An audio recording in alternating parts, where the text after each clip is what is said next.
Welcome to Studio 64 podcast, where we unmask the lies and reveal the truths. What's something people don't know about misinformation?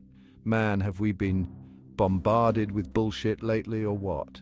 Since 2020, it feels like the world has been drowning in a sea of misinformation. It's everywhere you turn on the news, social media, even from people you thought you could trust. It's like everyone has an agenda, and the truth is the first casualty. This constant barrage of lies and half-truths takes a toll. It's exhausting trying to sift through it all, trying to figure out what's real and what's not. It makes you question everything, makes you doubt your own judgment. It's enough to make you want to crawl under a rock and hide. But here's the thing, we can't afford to check out. We can't let the liars and manipulators win. We have to fight back against this tide of misinformation, and the first step is to acknowledge the problem. We need to be aware of the ways in which we're being manipulated, the tactics being used to distort our perception of reality. So, buckle up, folks. We're diving deep into the rabbit hole of misinformation and exploring how we can reclaim the truth. It's going to be a wild ride. The echo chamber effect, how lies distort our reality. One of the sneakiest things about misinformation is how it creates echo chambers. We naturally gravitate towards information that confirms our existing beliefs. It's human nature. But in the age of social media algorithms, this tendency is amplified to the extreme. Think about it.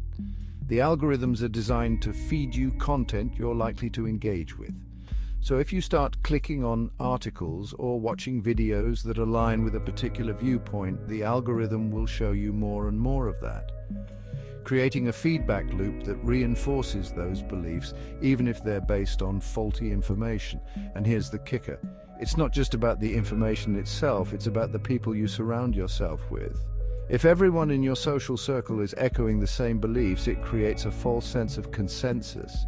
You start to think that everyone believes the same thing, which makes it even harder to question those beliefs. This echo chamber effect can be incredibly dangerous. It can lead to polarization, extremism, and even violence.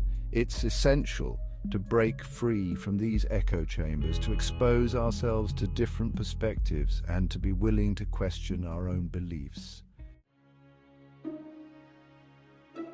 Ancient wisdom for modern times, timeless truths. In old sayings, it's funny how the old folks often have the best advice. Those old sayings, the ones that have been passed down for generations, they often hold a surprising amount of wisdom. Take, for instance, the saying, "If it sounds too good to be true, it probably is."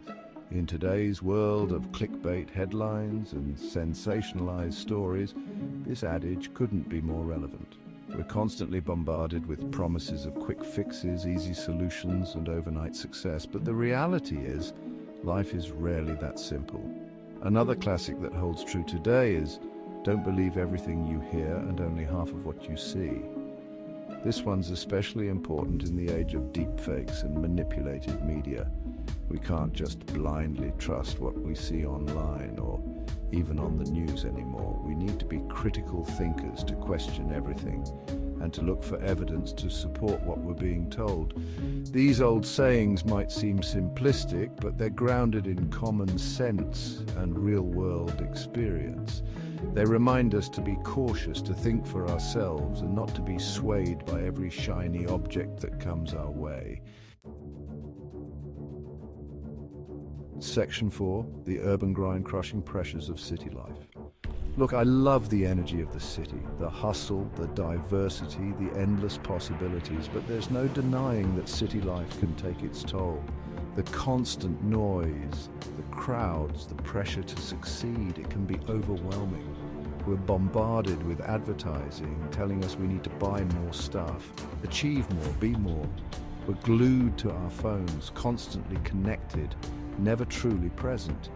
We're working longer hours, commuting further, and sacrificing our health and well-being in the pursuit of what? This relentless pace of life is unsustainable. It's leading to burnout, anxiety, depression, and a whole host of other problems. We've become so caught up in the rat race that we've forgotten how to live. We've forgotten how to connect with nature, with ourselves, with each other. Section 5, Discontentment breeds awakening, the search for authenticity. But here's the interesting thing about hitting rock bottom. It can be a catalyst for change.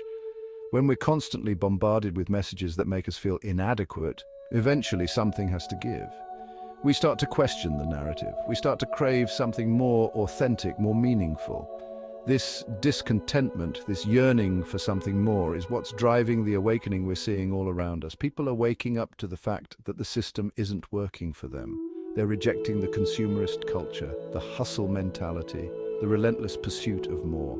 They're seeking out alternative ways of living, ways that prioritize well-being, connection, and purpose. They're rediscovering the simple things in life, spending time in nature, connecting with loved ones, pursuing their passions.